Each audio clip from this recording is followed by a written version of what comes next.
할렐루야. 지난 한 주간도 여러분 승리하셨습니까? 아멘. 우리 인생은 우리의 능력으로 살아갈 수 있는 것이 아닙니다. 우리 인생은 일반적인 그런 세상 전쟁과 다릅니다. 영적인 전쟁이기 때문에 우리가 주님께 기도하면서 주님께 모든 걸 맡기고 살아가야 우리의 영적 전쟁에서 우리는 승리할 수 있는 것입니다. 그러므로 날마다 예수님을 의지하고 기도하셔서 늘 승리할 수 있기를 주님의 이름으로 축복합니다. 지난 빌립보서 1장 2장의 내용을 떠올려 보면 사도 바울은 빌립보 교회 성도들에게 이 세속화된 이 지역의 영적 토양을 새롭게 하는 것이 교회의 사명이다, 이렇게 말씀을 했습니다. 그러나 여러분, 이 교회의 사명을 잘 감당하기 위해서는 무엇이 필요합니까? 교회의 몸이 되는 저와 여러분 모든 성도들이 각자의 입장, 각자의 생각으로 살아가는 것이 아니라 그리스도 안에서 하나가 되어야 된다라는 겁니다. 연합하기 위해서는 무엇이 필요합니까? 나를 낮출 수 있는, 겸손할 수 있는 그런 겸손이 온전히 필요한 것이죠. 그런데 내 생각을 내려놓고 내 고집을 꺾는 것이 쉽습니까? 결코 쉽지 않더라라는 겁니다. 그래서 겸손하신 예수 그리스도의 그 마음을 온전히 품고 살아가라, 그렇게 말씀합니다. 그런데 품고 가는 것조차도 참 힘들겠죠. 참 어려움이 많습니다. 그러다 보니 이 사도 바울은 이 편지에다가 찬송시를 삽입한 것이죠. 예수 그리스도가 하나님과는 원래 동등된 하나님이신데 그가 친히 스스로 낮아지셔서 이 땅에 오셔서 저와 여러분 모든 인류를 위해서 십자가에 죽으셨다. 하나님의 말씀에 온전히 순종했다. 그 감사의 찬송시를 우리 모두가 부르게 되면 자연스럽게 겸손한 예수 그리스도를 닮아가게 된다라는 것이었습니다. 그런데 여러분, 진짜 믿음은 어떤 것입니까? 언젠가 나를 끌어주는 그런 영적 지도자가 없을 때에도 어떻습니까? 그렇게 믿음으로 증명해낼 수 있는 것이죠. 그렇게 교회 사명을 잘 감당해야 가는 것입니다. 그런데 그렇게 살아가기가 참 힘들다라는 것이죠. 그래서 무엇이 필요합니까? 때로는 위로받고 때로는 내 어려운 손을 잡아줄 수 있는 그런 믿음의 절친이 반드시 필요하더라라는 것입니다. 그래서 사도 바울은 디모데와 에바브로디도를 이 빌립보 교회로 보낸 것입니다.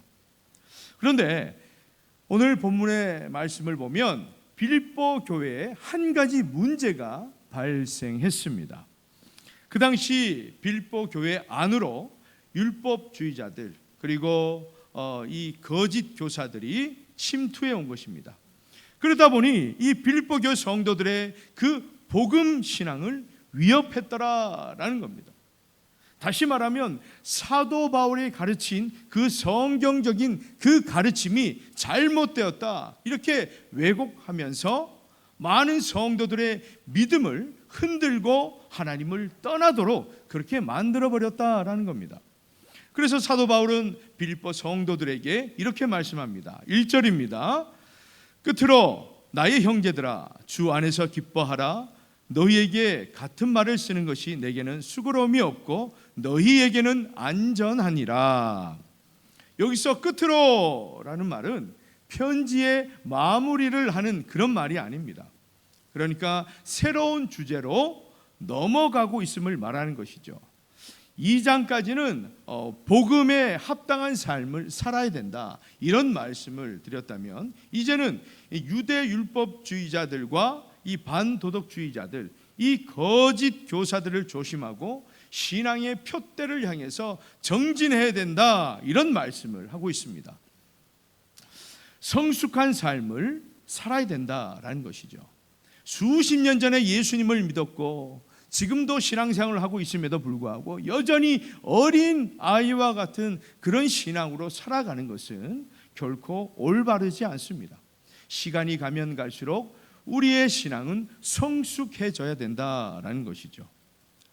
그 성숙한 삶이 무엇입니까? 바로 주 안에서 기뻐하는 삶입니다. 이런 기쁨은 기분 좋을 때 하하호호 웃는 것이 아닙니다. 그런 일반적인 기쁨이 아니라 그 어려운 상황에서도 이 환경을 초월한 신앙적인 기쁨이다라는 겁니다. 그런데 이런 신앙의 성숙함으로 기쁨의 삶을 살아가려면 이 거짓 교사들을 조심해야 된다라는 것이죠. 그래서 이러한 일들은 결코 성가신 일이 아니다. 이렇게 권면하는 것은 귀찮은 일이 아니다. 너희들의 신앙을 지키기 위해서 앞으로의 대비책이 되는 것이기 때문에 매우 중요한 것이다. 이렇게 사도 바울은 피를 토하며 말하고 있는 것입니다. 그래서 2절에 이 유대 율법주의자들을 이렇게 소개합니다. 우리 다 같이 읽습니다. 시작. 개들을 삼가고 생각하는 자들을 삼가고 몸을 상해하는 일을 삼가라. 아멘. 쉽게 번역되어 있는 이 공동 번역 성경으로 다시 한번 읽어보겠습니다. 시작. 개들을 조심하십시오. 악한들을 조심하십시오. 형식적인 할례를 주장하는 자들을 조심하십시오. 아멘. 이 세 부류를 조심하라는 것이 아니라 이 세 부류로 비유한 유대 율법자들을 조심하라. 이렇게 말씀하고 있습니다. 왜 조심해야 될까? 우선 유대 율법자들을 개라고 그렇게 말했습니다. 지금도 그렇지만 당시에도 이 개라는 말은 상당히 심각한 욕이었습니다. 성경에서는 이 개를 말할 때에 매우 좋지 않은 평가를 합니다. 그러나 여러분, 집에서 우리가 가족처럼 생각하는 그런 개를 얘기하는 것이 아니라 무리지어서 같이 다니는 그런 사나운 들개들을 얘기한다라는 겁니다. 집에서 기르는 개는 귀여움을 떨고 또 주인에게 위로를 주기도 합니다. 그렇죠? 이쁘잖아요. 그런데 이 사나운 들개들은 어떻습니까? 무리를 지어가면서 사람들을 공격하고 가축들을 위협합니다. 이렇게 피해를 입힌다라는 것이죠. 그래서 이사야 56장 11절에 보면 이 개들은 탐욕이 심하여 족한 줄을 알지 못하는 자들이요. 마태복음 7장 6절에 보면 거룩한 것을 개에게 주지 말며. 자, 이처럼 성경에서 말하는 이 개와 같은 자들은 욕심이 아주 많습니다. 그리고 거룩과는 전혀 상관없는 자기 정력으로 살아가는 사람들을 말하고 있습니다. 이처럼 유대 율법주의자들, 이 거짓 교사는 개와 같이 파렴치하다라는 것을 말씀하고 있는 거예요. 또한 이제 유대 율법자들을 행악하는 자들이다 이렇게 말씀합니다. 악한 일을 많이 저질렀다라는 겁니다. 왜냐하면 이 유대 율법주의자들은 이 윤리적인 그런 차원이 아니라 정말 철저하게 신학적인 차원에서 예수님을 통해서 구원을 받는 것이 아니라 율법을 지켜야 되고 육체의 할례를 받아야 구원을 얻을 수 있다, 그렇게 주장하고 있다라는 겁니다. 사도 바울은 지금껏 오직 예수 그리스도를 통해서 예수 그리스도를 믿어야 그렇게 의롭게 되고 우리가 구원받을 수 있다, 그렇게 성경적으로 가르쳤습니다. 그런데 이 사도 바울이 로마 감옥에 갇혀 있는 이 틈을 타서 이 거짓 교사들이 침투해 들어와 잘못된 그런 복음으로 교묘하게 유혹하고 있는 것이죠. 여러분, 사람들이 왜 이단에 빠집니까? 어쩌면 열심히 신앙생활을 하고 있는 여러분들에게도 이해가 되지 않을 때가 있습니다. 어떻게 하면 이단에 빠질까? 비록 시작은 예수님으로 시작합니다. 그런데 끝은 다르다라는 것이죠. 왜곡된 것으로 교묘하게 유혹합니다. 그러니까 어떤 느낌을 받느냐? 새로운 느낌을 받는 것이죠. 그리고 흥미가 생깁니다. 그러니까 그 이단에 빠지게 되는 것이죠. 신천지에 빠진 사람들이 뭐라고 얘기합니까? 말씀을 쉽게 풀어주니까 너무너무 재밌다라는 거예요. 너무너무 시원하다라는 겁니다. 그게 뭡니까? 여러분, 죄는요 달콤해요. 그렇기 때문에 우리는 회개하고 또 죄를 짓게 되죠. 너무나 달콤하기 때문에. 이 사도 마귀도 마찬가지입니다. 이 거짓 교사들도 교묘하게 정말 달콤하게 우리의 귀를 즐겁게 해주고 우리의 마음을 시원하게 해준다라는 겁니다. 여러분, 참된 구원이 중요한 것 아닙니까? 그런데 내 마음이 시원한 게 뭐가 중요해요? 그것은 하나님을 깊이 인격적으로 만나게 되면 하나님께서 그 말씀을 통해서 우리의 마음을 시원케 해주신다라는 겁니다. 여러분, 말씀을 읽다가 말씀을 공부하다가 많이 답답하고 궁금한 것이 있으시면 어떻게 해야 됩니까? 그렇죠. 저에게 찾아오세요. 저에게 찾아오셔서 제가 정말 시원하게 해드리겠습니다. 시원한 바카스도 한 잔 드리고 시원한 에어컨도 틀어가지고 이 하나님의 말씀을 제가 풀어드릴 때에 여러분의 마음이 시원해질 겁니다. 제가 무슨 말을 합니까?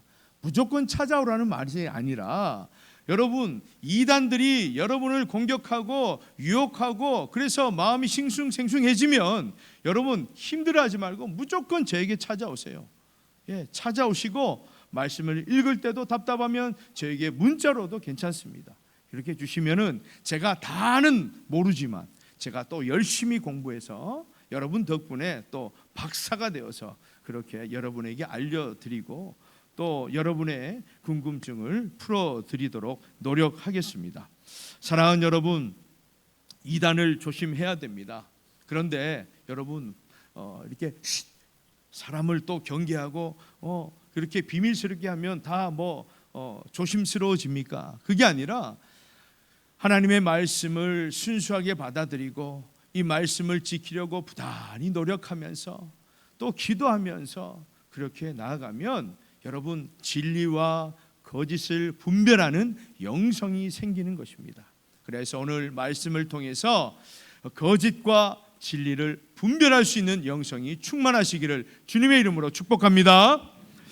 또 유대 율법주의자들을 몸을 상해하는 일이라고 말합니다. 이들은 몸을 상하게 하는 그런 육체적 할례를 받아야 구원을 받을 수 있다고 주장합니다. 이것은 무엇입니까? 율법의 의식, 그러니까 외적인 그런 행위를 강조하는 것이죠. 다시 말해서 예수 그리스도를 믿는 그 믿음보다는 외적인 그런 형식적인 것을 중요시한다라는 겁니다. 여러분, 우리도 너무너무 전통 이렇게 중요하게 생각하다 보면 이렇게 형식주의에 빠져들 수도 있습니다. 그래서 중요한 것은 이 본질에서 벗어나지 않는, 그리하여서 늘 말씀과 기도로 우리가 영적으로 늘 깨어 있어야 된다라는 것입니다. 그래서 이 사도 바울은 이 참된 할례당이 누구인지 3절에서 그렇게 말씀합니다. 하나님의 성령으로 봉사하며 그리스도 예수로 자랑하고 육체를 신뢰하지 아니하는 우리가 곧 할례파라. 그러니까 몸을 상하게 해서 할례를 받은 저 사람들이, 저 율법주의자들이 진짜 할례파가 아니다. 성령의 충만함을 입어서 마음이 새로워지고 예수 그리스도를 자랑하게 되면 그것이야말로 진짜 할례파다, 이것을 말씀하고 있습니다. 이것은 사도 바울뿐 아니라 구약에서도 마음의 할례를 강조하고 있죠. 신명기 10장 16절에 보면 그러므로 너희는 마음의 할례를 행하고 다시는 목을 곧게 하지 말라. 사도 바울은 유대 율법주의자들과 똑같이 이게 맞니 저게 맞니 이런 언쟁을 하는 것이 아닙니다. 어떻게 합니까?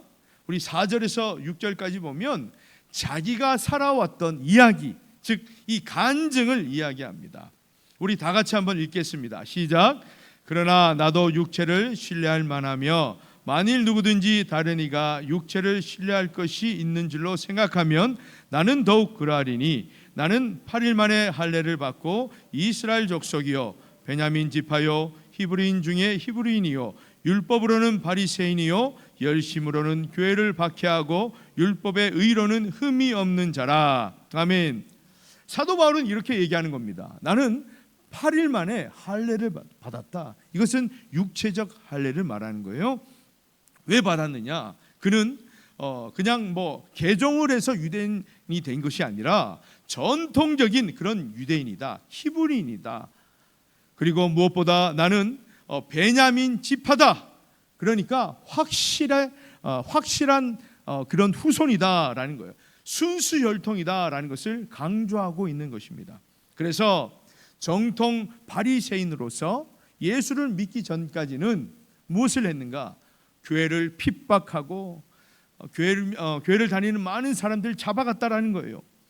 그래서 누구보다 교회를 열심으로 핍박했고 율법적으로 봐도 나는 모든 것을 지켰고 전혀 흠이 없다, 그렇게 말하고 있습니다.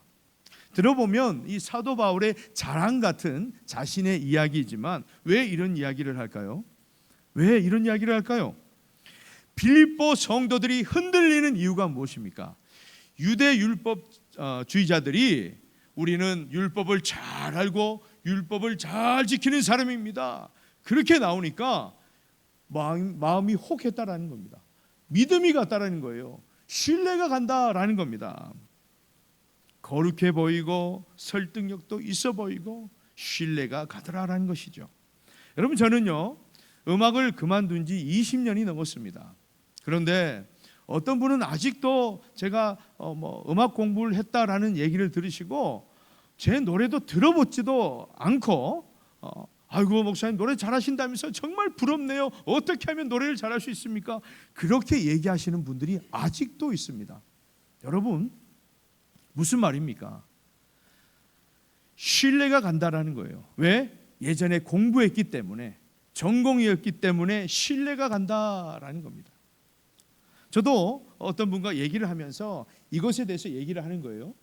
그런데 제가 얘기하다가 멈추는 경우가 참 많습니다. 어떨 때 저는 얘기하다가 제가 이걸 잘하고요, 여기에 관심이 참 많은 사람이에요. 공부도 많이 했습니다. 그런데 이 사람이 한마디 합니다.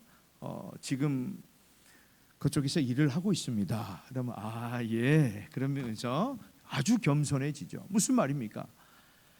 이쪽 방향에서 정통이었고 일을 잘하고 전공이었고 그런 공부를 많이 했다면 일단 신뢰가 가더라라는 겁니다.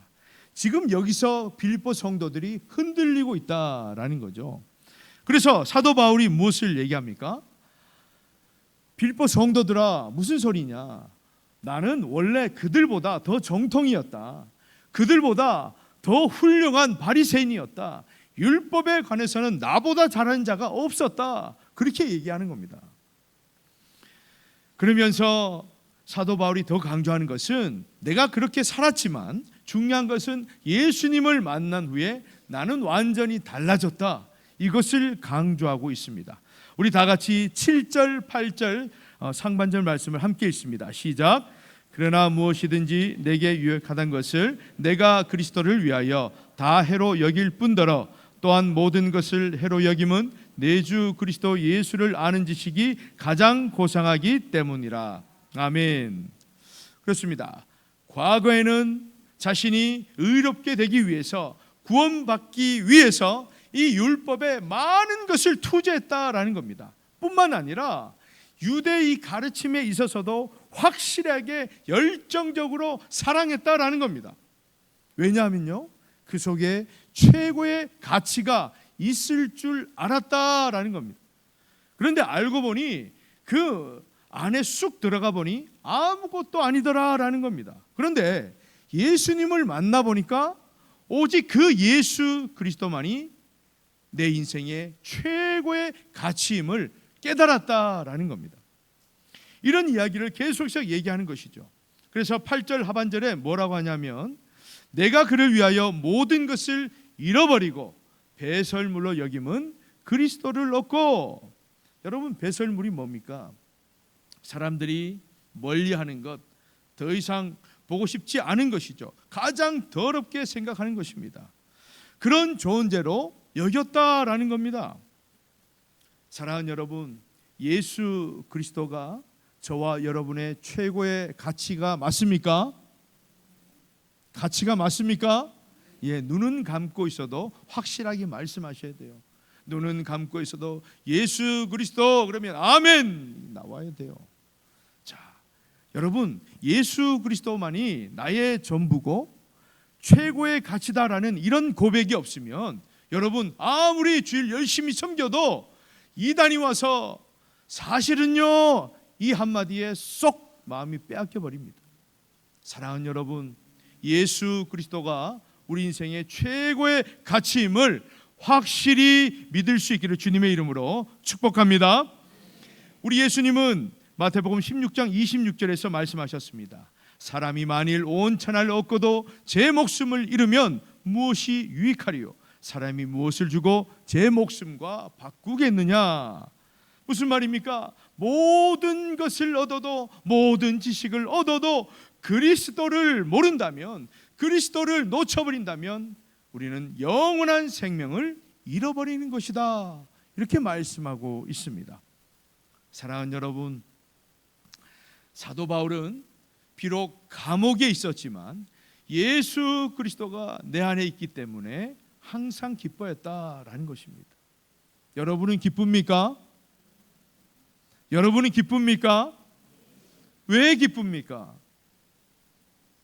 그냥 상 예, 기쁜 원인이 다 있겠죠. 그러나 우리가 분명히 해야 할 것은 내 상황, 내 현실이 어렵고 정말 설상 기쁘지 않은 일들이 일어난다 할지라도 예수 그리스도가 내 안에 있으므로, 예수 그리스도가 내 인생의 최고의 가치가 되므로, 예수 그리스도가 내 인생의 전부이기 때문에 온전히 기뻐할 수 있기를 주님의 이름으로 축복합니다. 사랑하는 여러분, 저와 여러분의 삶, 사도 바울과 무엇이 다릅니까? 사실 다를 게 없어요. 특별하지 않습니다. 그런데 그 안에 무엇이 있냐, 이 말이죠. 우리가 예배를 드리고 할렐루야 주님을 찬양합니다, 이렇게 믿음으로 고백하지만 정작 우리 안에는 세상이 가득하고 세상의 권력과 세상의 화려함과 내 자녀가 최고다, 돈이 최고다, 건강이 최고다 하는 그런 가치가 전부로 가득 차 있으면 우리는 예수 그리스도 안에서 기뻐하는 삶을 살아갈 수 없다라는 것입니다. 사랑하는 여러분, 이 사도 바울이 이 모든 세상의 것, 이 율법을 배설물로 여기는 구체적인 이유를 9절에서 말씀하고 있습니다. 우리 다 같이 마지막으로 함께 읽습니다. 시작. 그 안에서 발견되려 함이니 내가 가진 의는 율법에서 난 것이 아니요 오직 그리스도를 믿음으로 말미암은 것이니 곧 믿음으로 하나님께로부터 난 의라. 아멘. 여러분, 사도 바울이 가진 의, 이 죄 씻음을 받아 구원에 이르게 하는 것이 무엇입니까? 율법이 아니다라는 겁니다. 오직 예수 그리스도를 믿는 그 믿음이다라는 거예요. 율법의 역할은 무엇입니까? 죄를 알게 하는 것이죠. 여러분, 죄를 안다고 해서 해결되는 것이 아닙니다. 나쁜 것 세상 사람도 다 알아요. 그러나 예수님을 믿어야, 예수 보혈로 우리의 죄가 깨끗하게 씻음 받아야 우리가 구원받고 우리가 천국 갈 수 있는 것입니다. 로마서 3장 20절에 보면 그러므로 율법의 행위로 그의 앞에 의롭다 하심을 얻을 육체가 없나니 율법으로는 죄를 깨달음이니라. 그렇습니다.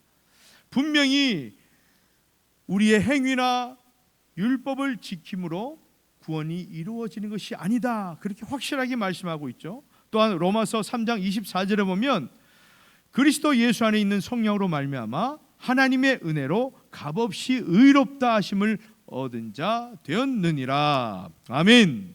사랑하는 여러분, 오늘 이 사도 바울은요, 정말 감옥에 있지만 비록 편지를 썼지만 피를 토하는 그런 심정으로 이 빌립보 성도들에게 거짓 교사를 조심하라, 예수 그리스도가 너희의 최고의 가치다, 너 인생의 전부이다, 이것을 명확하게 계속해서 말씀하고 있는 것입니다.